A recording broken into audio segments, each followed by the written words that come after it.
안녕하세요, 비지튜브입니다. 오늘은 지난 11월 9일 펼쳐진 아스날과 아스톤빌라와의 EPL 8라운드 경기를 리뷰해보고자 하는데요.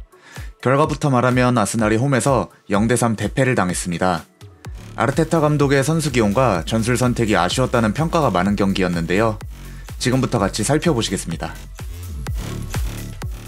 아르테타 감독은 지난 맨유전과 같은 선발 라인업을 들고 나왔는데요.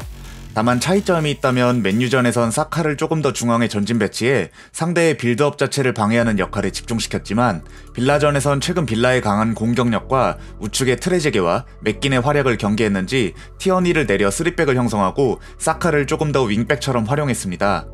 그리하여 아르테타 감독은 최근 경기력이 좋았던 포메이션 4-3-3을 포기하고 3-4-3 포메이션으로 경기를 시작했는데요.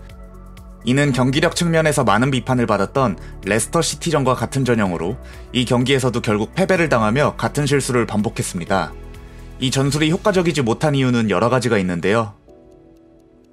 첫 번째 이유는 직선적인 플레이를 선호하는 선수가 같은 공간에 3명이나 존재한다는 것입니다. 이 경기 히트맵을 보시면 좌측의 티어니와 사카, 오바메양의 주 활동 반경이 측면 라인에 집중되어 있는 것을 보실 수 있는데요.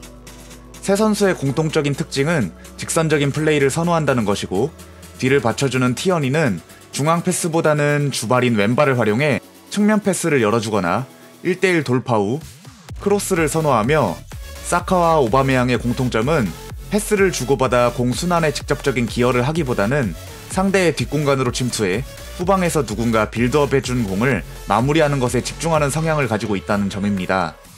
이렇게 직선적인 플레이를 선호하는 세 선수가 왼쪽 측면에 같이 배치되면서 좌측은 삼각대형을 형성하는 것이 아니라 일자대형을 형성해서 선수들이 패스를 통해 창의적으로 공간을 만들고 탈압박을 하는 장면을 만들어낼 수 없고, 오히려 한 번의 패스로 가능한 공격을 불필요하게 많은 터치를 거치면서 감행해 상대 선수들이 수비를 하러 들어올 시간을 역으로 벌어주게 된다는 점이 단점으로 꼽힙니다. 게다가 사카와 오바메양은 주로 상대 수비 라인에 붙어 침투를 노리기 때문에 상대 수비는 아스날의 단조로운 공격에 적응하고 수비를 위해 신경 써야 할 부분이 매우 적어진다는 것이죠.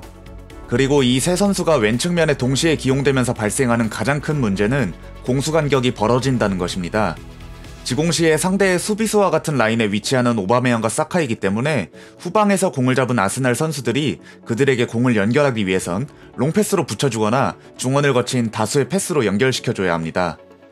롱패스로 다이렉트로 붙여주는 것은 당연히 상대 선수가 인터셉트하거나 적어도 몸싸움을 걸어와 제대로 된 터치가 성사되지 않을 확률이 높고, 다수의 패스를 통한 빌드업으로 사카와 오바메양에게 최종 패스를 건네주기엔 3백을 사용하면서 중원의 숫자가 적어 성사되기 어렵습니다.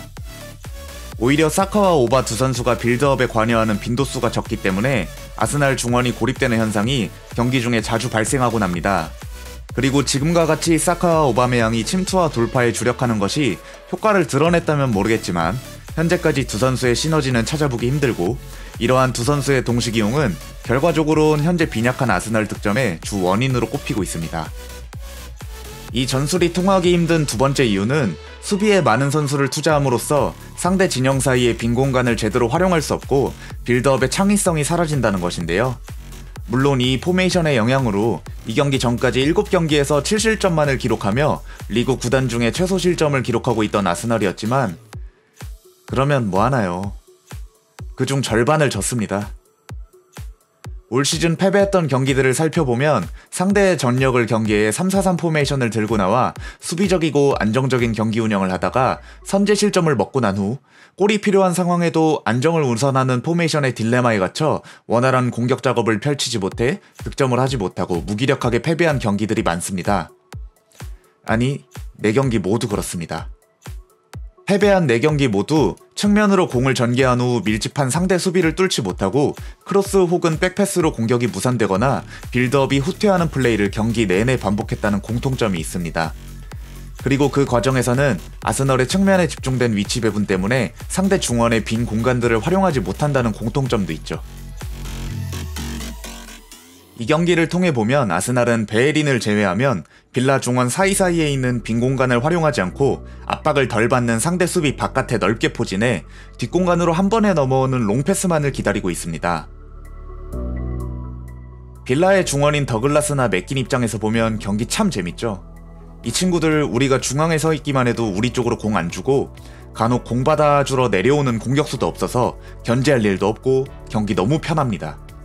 어차피 좌우로 벌리고 크로스할 거 이미 다 알고 있는 거죠. 크로스만 자신 포함해서 수비수들이 막아주면 그 공 받아서 공격 작업 나가면서 자기가 준비해왔던 것 그대로 보여주기만 하면 됩니다. 중앙 미드필더 뛰어본 사람들은 이런 경기만큼 더 편하고 재밌는 경기 없다는 것 다들 공감하실 겁니다. 물론 0대0인 상황에서는 아르테타 감독의 3-4-3 포메이션의 안정적인 경기 운용이 효과를 발휘할 수 있지만 축구란 것이 항상 원하는 대로만 되는 것이 아니기 때문에 선제 실점을 허용하고 나서 득점이 필요할 때 공격적으로 풀어갈 플랜 B가 있어야 한다는 것이 저의 생각인데요. 그리고 그 플랜 B는 상대의 중원을 괴롭히고 창의적인 패스를 넣어줄 공미가 기용됐으면 합니다. 그러나 아르테타 감독은 아직 확실한 플랜 B를 구축하지 못한 것으로 보입니다. 덧붙이자면 이 경기 아르테타 감독의 후반 교체 전술은 정말 최악의 모습을 보여줬다고 평가할 수 있겠는데요. 팀의 거의 유일한 전방 플레이메이커인 외질은 일찌감치 EPL 선수 명단에서 제외된 상황에서 아르테타 감독은 최근 유로파에서 공미로 좋은 활약을 보이고 있는 윌록을 명단에서 제외하고 이 경기에 나섰습니다. 이러한 상황에서 전반 0대1로 끌려가게 된 아스날은 전반전 상대와의 중원 숫자 싸움에서 밀려나고 후방으로 후퇴한 아스널의 빌드업 라인이 빌라의 전방 압박에 고전하면서 제대로 된 공격이 이루어지지 않아 후방과 전방 간의 연결고리 역할을 창의적으로 수행할 수 있는 자원의 투입이 필요해 보였는데요. 전반 0대1로 끌려가 골이 필요해 수비적인 3백 대형은 더 이상 필요 없는 상황이기에 전반 부진한 모습을 보였던 사카를 빼고 4백으로 돌아가 페페를 넣어 윌리안이 중원에 힘을 실어주거나 사카 자리에 세바요스를 넣어 중원의 전진성과 창의성을 높여줄 것을 기대했지만 아르테타 감독은 의외로 파티를 빼고 세바요스를 낮은 위치에 기용하는 것을 선택했습니다. 이는 굉장히 놀라운 선택이었는데요. 이미 전반에 파티가 수비적으로 기여하는 와중에도 빌라의 그릴리시와 바클리가 아스널의 우측면에서 시너지를 보여주며 아스널의 우측 하프 스페이스를 헤집어 놓는 상황이 많이 발생됐는데 그러한 위험 부담을 감수하고도 수비적으로 장점을 가진 파티를 빼고 세바요스를 투입했습니다. 그리고 이러한 선수 교체는 시작하자마자 역효과를 불러왔는데요. 든든한 기둥 역할을 했던 파티가 없는 아스날의 진영에서 그릴리시와 바클리 그리고 와킨스는 날뛰기 시작했고 후반 47분, 후반 55분, 후반 61분 차례로 우측 하프 스페이스가 공략당해 상대에게 득점 기회를 제공하는 장면들이 많이 연출됐습니다.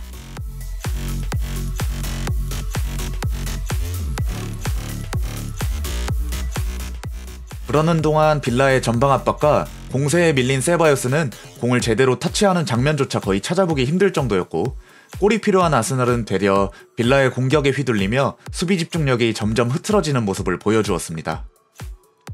그렇게 지지부진한 경기가 이어지다가 페페가 투입될 준비를 하기에 드디어 사카가 빠지고 윌리안이 중앙으로 가나 했더니 오히려 윌리안이 빠지고 페페가 들어가 비효율적인 측면 위주의 포메이션은 그대로 가져가는 모습을 보여주었습니다.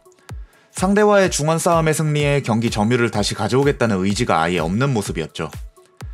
감독은 부진한 선수들을 그대로 믿고 양측면에서 크로스 혹은 부분 전술로 득점을 기대한 모양인데 이미 아스날의 공격 패턴을 읽고 있는 촘촘한 빌라의 측면 수비를 뚫고 크로스를 올리기도 쉽지 않을 뿐더러 크로스가 올라와도 아스날의 공격진들은 헤더도 기대하기 어렵고 낮은 크로스는 빌라 선수들에게 모두 클리어링 당했습니다. 그러다 결국 수비 집중력이 저하된 아스날은 71분 박스 근처에 6명이나 있었음에도 상대의 얼리 크로스에 의해 두 번째 실점하고 74분 아스날의 우측 하프 스페이스를 허문 그릴리시와 와킨슨에게 세 번째 실점을 하고 말았습니다. 결과론적이지만 파티를 교체한 아르테타의 용병술이 잘못됐다는 것을 스코어가 증명해준 셈이 됐죠. 저조한 득점력으로 선제 실점을 한 경우에도 역전을 바라보기 힘든 지금의 모습엔 공격이 최선의 수비이다 라는 말이 아스날에게 딱 맞는 표현으로 보입니다. 마갈량이스와 홀딩, 파티를 조금 더 믿고 4백으로 돌아가 사카의 윙백 활용 대신에 공미를 활용해보는 것은 어떨까요?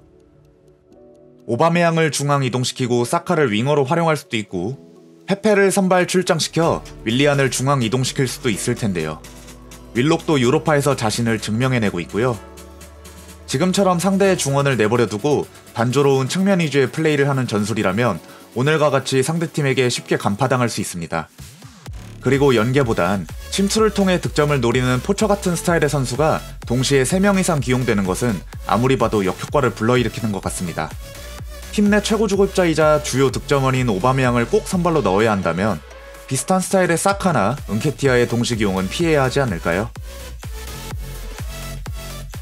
이 외에도 아스날 입장에선 아쉬운 부분들이 많이 보였던 경기였는데 영상이 너무 길어지는 것을 방지해 여기까지 짚어보겠습니다. 여러분들이 생각하는 이 경기의 문제점은 무엇인가요?